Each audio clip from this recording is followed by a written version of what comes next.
Wrapper Chandan Shetty ಸೂತ್ರಧಾರಿ ಅಂತ ಒಂದು cinema ಮಾಡ್ತಿದ್ದಾರೆ.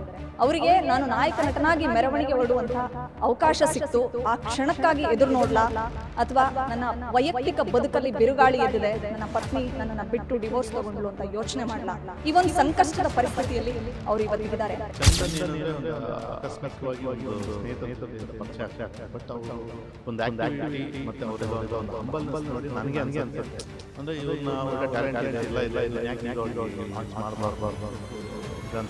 ಒಬ್ಬ ಸೂತ್ರಧಾರಿ ಇದ್ದಾನೆ, ನಾವೆಲ್ಲರೂ ಕೂಡ ಪಾತ್ರಧಾರಿಗಳಷ್ಟೇ. ಆ ಭಗವಂತ ಹೆಂಗೆ ಆಡಿಸ್ತಾನೋ ನಾವು ಹಂಗೆ ಆಡಬೇಕು ಅಂತ ದೊಡ್ಡವರೆಲ್ಲರೂ ಹೇಳ್ತಿರ್ತಾರೆ. ಬಟ್ ನಾವು ಆ ಮಾತನ್ನ ಅರ್ಥ ಮಾಡ್ಕೊಳ್ಳೋದೇ ಇಲ್ಲ, ಜೀವನವನ್ನು ವಾಸ್ತವವಾಗಿ ನೋಡೋದೇ ಇಲ್ಲ, ಸುಮ್ಮನೆ ಕಾಲ್ಪನಿಕ ಜಗತ್ತಲ್ಲಿ ಬದುಕ್ತಿದ್ದೀವಿ ಅಂತ ಎಷ್ಟೋ ಸಲ ಅನಿಸುತ್ತೆ. ಬಟ್ಟು ಭಗವಂತ ಸೂತ್ರಧಾರಿ, ನಾವು ಪಾತ್ರಧಾರಿ ಅಂತ ಹೇಳೋದಕ್ಕೂ ಒಂದು ಕಾರಣ ಇದೆ. ಯಾಕಂದರೆ ರ್ಯಾಪರ್ ಚಂದನ್ ಶೆಟ್ಟಿ ಸೂತ್ರಧಾರಿ ಅಂತ ಒಂದು ಸಿನಿಮಾ ಮಾಡ್ತಿದ್ದಾರೆ. ಅವರಿಗೆ ನಾನು ನಾಯಕ ನಟನಾಗಿ ಮೆರವಣಿಗೆ ಹೊರಡುವಂಥ ಅವಕಾಶ ಸಿಕ್ತು, ಆ ಕ್ಷಣಕ್ಕಾಗಿ ಎದುರು ನೋಡ್ಲಾ ಅಥವಾ ನನ್ನ ವೈಯಕ್ತಿಕ ಬದುಕಲ್ಲಿ ಬಿರುಗಾಳಿ ಎದ್ದಿದೆ, ನನ್ನ ಪತ್ನಿ ನನ್ನನ್ನು ಬಿಟ್ಟು ಡಿವೋರ್ಸ್ ತಗೊಂಡ್ಲು ಅಂತ ಯೋಚನೆ ಮಾಡ್ಲಾ? ಈ ಒಂದು ಸಂಕಷ್ಟದ ಪರಿಸ್ಥಿತಿಯಲ್ಲಿ ಅವರು ಇವತ್ತಿಗಿದ್ದಾರೆ. ಸೂತ್ರಧಾರಿ ಅಂತ ಒಂದು ಸಿನಿಮಾ, ಆ ಸಿನಿಮಾದ ಮೂಲಕ ರ್ಯಾಪರ್ ಚಂದನ್ ಶೆಟ್ಟಿಯನ್ನು ನಾಯಕ ನಟನನ್ನಾಗಿ ಇಂಟ್ರೊಡ್ಯೂಸ್ ಮಾಡ್ತಿರ್ತಕ್ಕಂಥ ಆ್ಯಸ್ ಅ ಪ್ರೊಡ್ಯೂಸರ್ ನನ್ನ ಒಟ್ಟಿಗಿದ್ದಾರೆ ನವರಸನ್ ಅಂತ ಅವ್ರ ಹೆಸರು. ಅವ್ರನ್ನ ಮಾತಾಡಿಸ್ತಾ ಹೋಗ್ತೀನಿ. ಹಾಯ್ ಸರ್, ಸಿನಿಮಾ ಎಲ್ಲಿವರೆಗೂ ಬಂದಿದೆ ಫಸ್ಟ್? ಹಾಯ್, ಎಲ್ರಿಗೂ ನಮಸ್ಕಾರ. ಸಿನಿಮಾ ಆಲ್ರೆಡಿ ಸೂತ್ರಧಾರಿ ಫಿನಿಶಿಂಗ್ ಆಗಿದೆ, ಎಲ್ಲ ಮುಗಿದಿದೆ, ಡಬ್ಬಿಂಗ್ ಎಲ್ಲ ಮುಗಿದು ಈಗ ಪೋಸ್ಟ್ ಪ್ರೊಡಕ್ಷನಲ್ಲಿದೆ. ಸರ್, ತುಂಬ ಸಿನಿಮಾಗಳನ್ನ ಮಾಡಿದವರು, ಆ್ಯಸ್ ಅ ಪ್ರೊಡ್ಯೂಸರ್ ಆಗಿ, ಆ್ಯಸ್ ಎ ಡಿರೆಕ್ಟರ್ ಆಗಿ ನಟನೆ ಕೂಡ ಮಾಡಿದ್ದೀರಾ. ವಿಶಾಲ್ ಅಂತವ್ರಂಥ ಸಿನಿಮಾಗಳಿಗೂ ಕೂಡ ನೀವು ವರ್ಕ್ ಮಾಡಿದ್ದೀರಿ. ಸೊ ಚಂದನ್ನ ಇಂಟ್ರೊಡ್ಯೂಸ್ ಮಾಡಬೇಕು ಅಂತ ಯಾಕೆ ಅನ್ನಿಸ್ತು? ಬಟ್ ನಿಮ್ಮ ಸಿನಿಮಾದ ಹೀರೋ ಬದುಕಲ್ಲಿ ಈ ರೀತಿಯಾಗಿದ್ದು ನಿಮ್ಗೆ ಎಷ್ಟು, ಆ್ಯಸ್ ಅ ಪ್ರೊಡ್ಯೂಸರ್ ಆಗಿ ಎಷ್ಟು ದುಃಖ ಕೊಟ್ಟಿದೆ ಅಂತ? ಅಂದರೆ ನಮಗೆ ಇವಾಗ ಸಾಕಷ್ಟು ಸಿನಿಮಾಗಳು ನಾನು ಡೈರೆಕ್ಷನ್ ಮಾಡಿದ್ದೀನಿ, ಪ್ರೊಡಕ್ಷನ್ ಮಾಡಿದ್ದೀನಿ, ಎಲ್ಲ ಮಾಡಿದ್ದೀನಿ. ಬಟ್ ಚಂದನ್ ಏನಂದರೆ ಒಂದು ಆಕಸ್ಮಿಕವಾಗಿ ಒಂದು ಸ್ನೇಹಿತರ ಜೊತೆಯಿಂದ ಪರಿಚಯ ಆಗ್ತಾರೆ. ಬಟ್ ಅವರು ಒಂದು ಆ್ಯಕ್ಟಿವಿಟಿ ಮತ್ತು ಅವರಿರೋವಂಥ ಒಂದು ಹಂಬಲ್ನೆಸ್ ನೋಡಿ ನನಗೆ ಅನಿಸುತ್ತೆ, ಅಂದರೆ ಇವ್ರನ್ನ ಒಳ್ಳೆ ಟ್ಯಾಲೆಂಟ್ ಇದೆ, ಎಲ್ಲ ಇದೆ, ಇವ್ರನ್ನ ಯಾಕೆ ಹೀರೋ ಆಗಿ ಲಾಂಚ್ ಮಾಡಬಾರ್ದು ಅನ್ನೋದು ಒಂದು ಇದು ಅನಿಸುತ್ತೆ. ಆವಾಗ ಎಲ್ಲರ ಕಾಲ ಎಳೆಯುತ್ತೆ ಕಾಲ ಅನ್ನೋ ಒಂದು ಸಿನಿಮಾ ಆಲ್ರೆಡಿ ಸ್ಟಾರ್ಟ್ ಆಗಿರುತ್ತೆ. ಆ ನಿರ್ಮಾಪಕರೇ ಅವ್ರು ನನ್ನ ಇಂಟ್ರೊಡ್ಯೂಸ್ ಮಾಡಿದಾಗ ನನಗೆ ಇವರು ಎಲ್ಲ ಒಂದು ಇದು ನೋಡಿ, ಇಲ್ಲ ಇವ್ರನ್ನ ದೊಡ್ಡ ಮಟ್ಟಕ್ಕೆ ಲಾಂಚ್ ಮಾಡ್ಬೋದು, ಚೆನ್ನಾಗಿ ಆಗತ್ತೆ ಅನ್ನೋದೊಂದು ಕಾನ್ಫಿಡೆನ್ಸ್ ಬಂದು ನಾನು ಸೂತ್ರಧಾರಿ ಸಿನಿಮಾನ ಕತೆ ರೆಡಿಯಾಗಿರುತ್ತೆ, ಆವಾಗ ಅವ್ರಿಗೆ ಕತೆ ಹೇಳಿ ಎಲ್ಲ ಓಕೆ ಮಾಡಿ ಸ್ಟಾರ್ಟ್ ಮಾಡ್ತೀವಿ. ಎಲ್ಲನೂ ಚೆನ್ನಾಗಿ ಇಲ್ಲಿವರೆಗೂ ಆಗಿ ಬಂದಿದೆ. ಬಟ್ ಇದು ನೆನ್ನೆ ಅದು ಒಂದು ನಮಗೆ ಒಂದು ಶಾಕಿಂಗ್ ಸುದ್ದಿ ಸಡನ್ನಾಗಿ, ಯಾಕಂದರೆ ಟಿ ವಿಯಲ್ಲಿ ನೋಡೋವ್ರಿಗೂ ನಮಗೂ ಗೊತ್ತಿಲ್ಲ ಈ ಥರ ಒಂದು ನಿರ್ಧಾರ ಇವ್ರು ತೊಗೊತಾರೆ ಅಂತ. ಬಟ್ಟು ಎಲ್ಲರಿಗೂ ಒಂದು ಬೇಸರ ಉಂಟು ಮಾಡಿದೆ. ಸರ್, ಶೂಟಿಂಗ್ ಸೆಟ್ಟಲ್ಲಿ ಯಾವತ್ತಾದರೂ ನಿವೇದಿತಾ ಅವರು ಬಂದಿದ್ದುಂಟಾ? ನಿಮ್ಮ ಮತ್ತೆ ಸೂತ್ರಧಾರಿ ಸಿನಿಮಾ ಎಷ್ಟು ದಿನ ಆಯಿತು ಶೂಟಿಂಗ್ ಶುರುವಾಗಿ? ಯಾವುದಾದ್ರೂ ಸಿಂಗಲ್ ಡೇ ಅವ್ರು ಶೂಟಿಂಗ್ ಸೆಟ್ಟಿಗೆ ಬಂದಿದ್ರಾ ಅಂತ? ನಿವೇದಿತಾ ಅವರು ಶೂಟಿಂಗ್ ಸೆಟ್ಟಿಗೆ ಬಂದಿಲ್ಲ, ಬಟ್ ಅವರು ಎಲ್ಲ ಸತಿ ಶೂಟಿಂಗ್ ಸೆಟ್ಟಲ್ಲಿ ದಿನ ವಿಡಿಯೋ ಕಾಲಲ್ಲಿ ಕಾಲ್ ಮಾತಾಡಿಕೊಂಡು, ಮತ್ತು ನಮ್ಮ ಸಿನಿಮಾ ಲಾಂಚಿನ ದಿವಸ ಬಂದು ಫಸ್ಟ್ ದಿವಸ ಲಾಂಚ್ ದಿವಸ ನಿವೇದಿತಾ ಅವ್ರು ಬಂದಿದ್ದರು, ಅಶೋಕ ಹೋಟ್ಲಲ್ಲಿ ಮಾಡಿದ್ವಿ. ಅದಾದಮೇಲೆ ಸಾಂಗ್ ಲಾಂಚಿಗೆ ಅವರು ಬಂದಿದ್ದರು, ಸಾಂಗ್ ಲಾಂಚು ಮಾಡಿದ್ವಿ, ಅದು ತುಂಬ ಚೆನ್ನಾಗಾಯ್ತು. ಮಂತ್ರಿ ಮಾಲಲ್ಲಿ ಮತ್ತು ಇದರಲ್ಲೆಲ್ಲ ಮಾಡಿದ್ವಿ. ಅಂದರೆ ಪ್ರತಿಯೊಂದು ಸಾಂಗ್ಸ್ ಆಗ್ಬೋದು, ರೀಲ್ಸ್ ಮಾಡೋದಾಗ್ಬೋದು, ಅಂದರೆ ಚಂದನ್ ಅವ್ರಿಗೆ ತುಂಬ ಸಪೋರ್ಟಿವ್ ಆಗಿ ಅವರು ಕಾಣಿಸ್ಕೊತಾ ಇದ್ರು ಯಾವತ್ತು ಸಿಗ್ದಾಗಲ್ಲ. ಮತ್ತು ಚಂದನ್ ಅವರು ಅಷ್ಟೇ, ಈಗ ನಿವೇದಿತಾ ಅವ್ರು ಸಿನಿಮಾ ಮಾಡ್ತಾರೆ ಅಂದರೆ ಅವರು ಅದರಲ್ಲಿ ಗೆಸ್ಟ್ ಅಪಿಯರೆನ್ಸ್ ಮಾಡೋದು, ಈ ಥರ ಒಬ್ರಿಗೊಬ್ರು ಪರಸ್ಪರವಾಗಿ ಚೆನ್ನಾಗಿತ್ತು. ಬಟ್ ಈ ಬೆಳವಣಿಗೆ ನೋಡಿದಾಗ ಎಲ್ಲೋ ಒಂದು ಚಿಕ್ಕ ನೋವಾಗುತ್ತೆ. ಸೂತ್ರಧಾರಿ ಸಿನಿಮಾದಲ್ಲಿ ನಾವು ನೀವು ಹೇಳಿದಾಗೆ ಗೆಸ್ಟ್ ಅಪಿಯರೆನ್ಸ್ ಏನಾದರೂ ಇದೆಯಾ? ನಮಗೆ ಗೊತ್ತಿಲ್ಲದೆ ಇರೋವಂಥ ಇಂಟ್ರೆಸ್ಟಿಂಗ್ ವಿಷಯ ಇಲ್ಲ. ಸೂತ್ರಧಾರಿಯಲ್ಲಿ ನಿವೇದಿತಾ ಅವ್ರ ಪಾತ್ರ ಏನಿಲ್ಲ, ಬಟ್ ಚಂದನ್ ಅವರೇ ಎಂಟೈರ್ ಫಿಲಮ್ ಅಷ್ಟೇ ಅದು. ಸರ್, ಒಬ್ಬ ನಾಯಕ ನಟನ ಇಂಟ್ರೊಡ್ಯೂಸ್ ಮಾಡ್ತೀನಿ ಅನ್ನೋದನ್ನು ಹೊರತುಪಡಿಸಿ ಒಬ್ಬ ಆಪ್ತ ಗೆಳೆಯ ಅಥವಾ ಸ್ನೇಹಿತ, ಒಂದು ಸಿನಿಮಾ ಅಂತಂದರೆ ಒಂದು ಬಾಂಡಿಂಗ್ ಶುರುವಾಗಿರುತ್ತೆ. ನಿಮಗೆ ಒಬ್ಬ ಗೆಳೆಯನ ಲೈಫಲ್ಲಿ ಈ ಥರ ಆಗಿರ್ತಕ್ಕಂಥದ್ದು ಎಷ್ಟು ದುಃಖ ಕೊಡುತ್ತೆ? ಅಥವಾ ಮತ್ತೆ ಸೆಟ್ಟಲ್ಲಿ ಯಾವತ್ತಾದರೂ ಈ ಥರದ ಬೆಳವಣಿಗೆಗಳು, ಅಂದರೆ ವೈಯಕ್ತಿಕ ಬದುಕಲ್ಲಿ ನಿನ್ನೆ ಡಿವೋರ್ಸ್ ಆಗಬೇಕು ಅಂತ ಡಿಸೈಡ್ ಮಾಡಿ ಇವತ್ತು ತೊಗೊಳ್ಳೋದಲ್ಲ, ಬಹುಶಃ 1 ವರ್ಷಗಳ 6 ತಿಂಗಳ ಕಾಲ ಅದು ನಡೆದಿರುತ್ತೆ. ಸೊ ಯಾವತ್ತಾದರೂ ಸೆಟ್ಟಲ್ಲಿ ತುಂಬ ಅಪ್ಸೆಟ್ ಆಗಿದ್ದುಂಟಾ ಚಂದನು? ಮತ್ತು ಯಾವತ್ತಾದರೂ ಹೇಳ್ಕೊಂಡಿದ್ರಾ ನಿಮ್ಮೊಟ್ಟಿಗೆ ಬದುಕಿನ ಬಗ್ಗೆ ಅಂತ? ಅಂದರೆ ನೋಡಿ, ಅವ್ರು ಯಾವತ್ತೂ ಬಂದರೆ ಸೆಟ್ಟಿಗೆ ಬಂದರೆ ಸ್ಟಾರ್ಟಿಂಗ್ ಬೆಳಗ್ಗೆ ಏನು ಎನರ್ಜಿಯಲ್ಲಿ ಬರ್ತಾರೋ ನೈಟ್ವರೆಗೂ ಅದೇ ಎನರ್ಜಿಯಲ್ಲಿ ಕೆಲಸ ಮಾಡ್ತಾಯಿದ್ರು.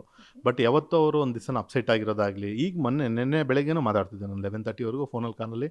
ನಾವು ಒಂದು 15 ನಿಮಿಷ ಇಬ್ಬರು ಕಾನ್ವರ್ಜೇಷನ್ ಇತ್ತು, ಟ್ರೈಲರ್ ಬಗ್ಗೆ ಮತ್ತು ಇದ್ರ ಬಗ್ಗೆ ಎಲ್ಲ ಕಾನ್ವರ್ಜೇಷನ್ ಇತ್ತು. ಬಟ್ ಅವಾಗಲೂ ಅವ್ರು ಅಪ್ಸೆಟ್ ಆಗಿ ಕಾಣಲಿಲ್ಲ ನೆನ್ನೆನು. ಅಂದರೆ ಆ್ಯಸ್ ಯೂಶ್ವಲ್ ಅವ್ರು ಹೆಂಗಿರ್ತಾರೋ ಹಂಗೆ ಇತ್ತು. ಬಟ್ ಈ ಬೆಳವಣಿಗೆ ನನಗೆ ಬಂದಿದ್ದು ಮಾಹಿತಿ ಪ್ರಕಾರ ಇಬ್ಬರು ಒಂದು ಕೆರಿಯರ್, ಒಂದು ಗ್ರೋತ್ಗೋಸ್ಕರ ಇದನ್ನು ಡಿಸಿಷನ್ ತೊಗೊಂಡಂಗೆ ಕಾಣಿಸ್ತಾ ಇದೆ. ಯಾಕಂದರೆ ನಿವೇದಿತಾ ಅವ್ರಿಗೂ ಸಾಕಷ್ಟು ಆಫರ್ಗಳು ಬರ್ತಿತ್ತು, ಇದೇನೋ ಆ ಒಂದು ವಿಷಯಕ್ಕೆ ತೊಗೊಂಡಿರ್ಬೋದು ಈ ಡಿಸಿಷನ್ ಅನ್ನೋದು ನನ್ನ ಅನಿಸಿಕೆ. ಆ್ಯಸ್ ಎ ಪ್ರೊಡ್ಯೂಸರ್ ಆಗಿ ತುಂಬ, ಅಂದರೆ ರಾಧಿಕಾ ಕುಮಾರಸ್ವಾಮಿ ಅವರಿಂದ ಹಿಡಿದು ತುಂಬ ಜನ ಹೀರೋಯಿನ್ಗಳನ್ನು ಆ್ಯಸ್ ಎ ಪ್ರೊಡ್ಯೂಸರ್ ಆಗಿ ನೀವು ನೋಡಿರ್ತೀರಿ.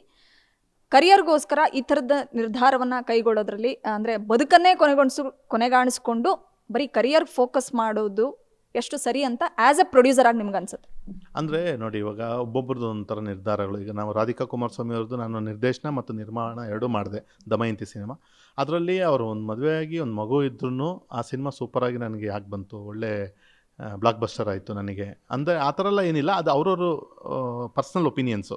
ಅಂದರೆ ಈಗ ಯಾವುದೋ ಒಂದು ಆಫರ್ಗೋ ಇಲ್ಲ ಏನೋ ಮದುವೆ ಆಗಿರೋದ್ರಿಂದ ಆಫರ್ಗಳು ಕಮ್ಮಿ ನಮಗೆ ಬರ್ದಂಗೆ ಆಗ್ಬೋದು ಅಂತ ಏನೋ ಡಿಸಿಷನ್ ತೊಗೊಂಡು ಗೊತ್ತಿರಲ್ಲ. ಬಟ್ ಯಾವತ್ತೂ ಕಲೆ ಅನ್ನೋದು ಹೆಂಗಿದ್ರು ಯಾವ ಥರ ಇದ್ರೂ ಅದು ಅಪ್ರೋಚ್ ಮಾಡೇ ಮಾಡ್ತಾರೆ, ಮಾಡಿಸ್ಬೇಕು ಅಂದರೆ ಮಾಡೇ ಮಾಡ್ತಾರೆ, ಅದರಲ್ಲಿ ಎರಡನೇ ಮಾತಿಲ್ಲ. ಬಟ್ ಈ ಡಿಸಿಷನ್ನು ಸ್ವಲ್ಪ ಎಲ್ಲರಿಗೂ ಅವ್ರನ್ನ ಇಷ್ಟಪಡೋ ಪ್ರತಿಯೊಬ್ಬರಿಗೂ ಒಂದು ಶಾಕಿಂಗ್ ಆಗಿದೆ. ಸರಿ ಸರ್, ಈ ಸಿನಿಮಾ ಅಂದರೆ ಯಾರದೇ ಬದುಕು, ಅದು ಸ್ಟಾರ್ ಆಗಿರಲಿ ಕಾಮನ್ ಪೀಪಲ್ ಆಗಿರಲಿ, ವೈಯಕ್ತಿಕ ಬದುಕು ತುಂಬ ದೊಡ್ಡ ಪೆಟ್ಟನ್ನು ಕೊಟ್ಟಾಗ ಅದು ಪ್ರೊಫೆಷನಲ್ ಲೈಫ್ ಮೇಲೆ ತುಂಬ ಎಫೆಕ್ಟ್ ಆಗುತ್ತೆ. ಬಟ್ ಆದರೆ ನಿನ್ನೆವರೆಗೂ ಇನ್ನೇನು 12:30 1 ಗಂಟೆಗೆಲ್ಲ ಬಂದುಬಿಟ್ಟು ಅವರು ಡಿವೋರ್ಸ್ ತೊಗೊಂಡಿದ್ದಾರೆ.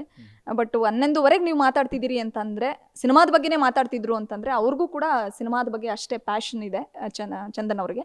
ನಿಮ್ಮ ಸಿನಿಮಾ ಯಾವ ಹಂತದಲ್ಲಿದೆ ಮತ್ತು ಟ್ರೈಲರು, ಸಾಂಗ್ಸು ಅಥವಾ ರಿಲೀಸ್ ಯಾವಾಗ ಮಾಡ್ತೀರಿ ಅಂತ? ಈಗ ನಮ್ಮದು ಸಿನಿಮಾ ಆಲ್ಮೋಸ್ಟ್ ಪೋಸ್ಟ್ ಪ್ರೊಡಕ್ಷನ್ ವರ್ಕಲ್ಲಿದೆ. ಈಗ ಇನ್ನೇನು ನಮ್ಮದು ನೆಕ್ಸ್ಟು ಜುಲೈ ಇಲ್ಲ ಆಗಸ್ಟಲ್ಲಿ ಸಾಂಗ್ಸು ಇನ್ನೊಂದು 2 ಸಾಂಗ್ ಇದೆ, ಪ್ಲಸ್ ಒಂದು ಟ್ರೈಲರ್ ಇದೆ.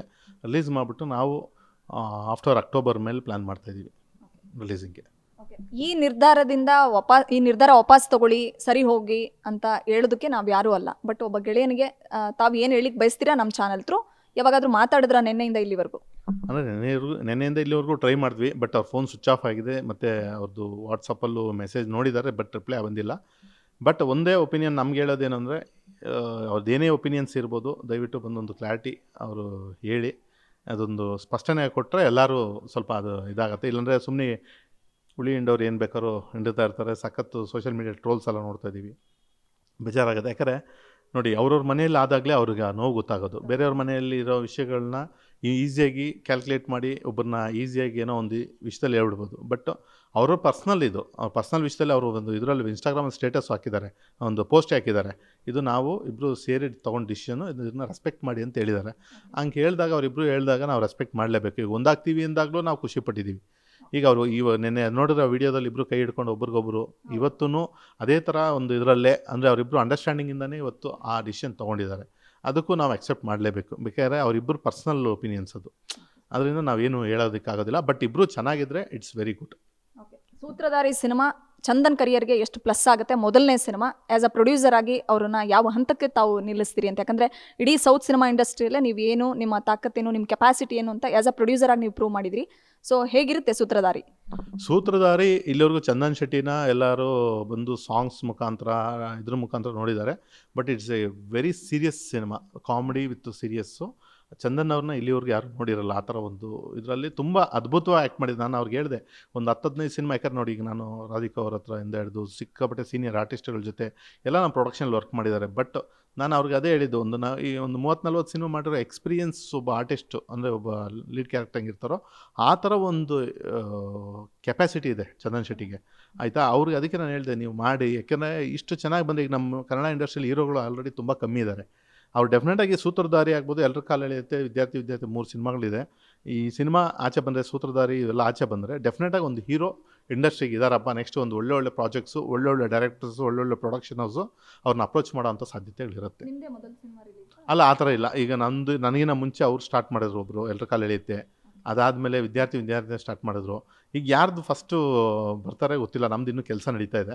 ಯಾರು ಬಂದರೂ ಓಕೆ, ನಮಗೇನಿಲ್ಲ, ಎಲ್ಲದಕ್ಕೂ ನಾನು ಸಪೋರ್ಟ್ ಮಾಡ್ತೀನಿ. ಯಾಕಂದ್ರೆ ನಮ್ಮ ಚಂದನ್ ಅನ್ನೋದು ನಮ್ಮ ಹೀರೋ, ನಾವು ಸಪೋರ್ಟ್ ಮಾಡೇ ಮಾಡ್ತೀನಿ. Thank you. ಇದಿಷ್ಟು ನವರಸನ್ ಅವರ ಮಾತುಗಳು. ಅಂದರೆ ಅವರಿಬ್ಬರು ಒಂದಾಗ್ತೀವಿ ಅಂದಾಗಲೂ ನಾವು ಖುಷಿ ಪಟ್ಟಿದ್ವಿ. ಈಗ ಬೇರೆ ಆಗ್ತಿದ್ದಾರೆ, ಅದು ಅವ್ರ ಪರ್ಸ್ನಲ್ ವಿಷಯ, ಅವರಿಗೆ ಒಂದು ಪ್ರೈವಸಿ ಅಂತ ಇರುತ್ತೆ, ನಾವು ಅದನ್ನು ರೆಸ್ಪೆಕ್ಟ್ ಮಾಡಬೇಕು. ಬಟ್ ನನ್ನ ಸಿನಿಮಾ ಅಂದರೆ ನಾನು ನಿರ್ಮಾಣ ಮಾಡಿರ್ತಕ್ಕಂಥ ಸೂತ್ರಧಾರಿ ಅನ್ನುವಂಥ ಸಿನಿಮಾದಿಂದ ಚಂದನ್ ಬಹುದೊಡ್ಡ ಹಂತಕ್ಕೆ ಬೆಳೆದು ನಿಲ್ತಾರೆ. ಸಿನಿಮಾ ತುಂಬ ಚೆನ್ನಾಗಿ ಬಂದಿದೆ, ಅವ್ರ ಕರಿಯರ್ಗೆ ಒಳ್ಳೇದಾಗಬೇಕು. ಇಬ್ಬರೂ ಕೂಡ ಕರಿಯರನ್ನ, ಅಂದರೆ ಕರಿಯರ್ ದೃಷ್ಟಿಯಿಂದ ಅವರಿಬ್ಬರು ದೂರ ಆಗ್ತಾ ಇದ್ದಾರೆ, ಅವರಿಬ್ಬರಿಗೂ ಕೂಡ ಒಳ್ಳೇದಾಗಲಿ ಅನ್ನೋಂಥಕ್ಕಂಥದ್ದು ನಿರ್ಮಾಪಕರಾಗಿರ್ತಕ್ಕಂಥ ನವರಸನ್ ಅವರ ಮಾತುಗಳಾಗಿತ್ತು. ಬೆಂಗಳೂರಿನಿಂದ ಕ್ಯಾಮ್ರಾ ಪರ್ಸನ್ ಯುವರಾಜ್ ಜೊತೆ Vishalakshi, entertainment bureau, guarantee news. ಇದು ಸುದ್ದಿ ಖಚಿತ, ನ್ಯಾಯ ನಿಶ್ಚಿತ.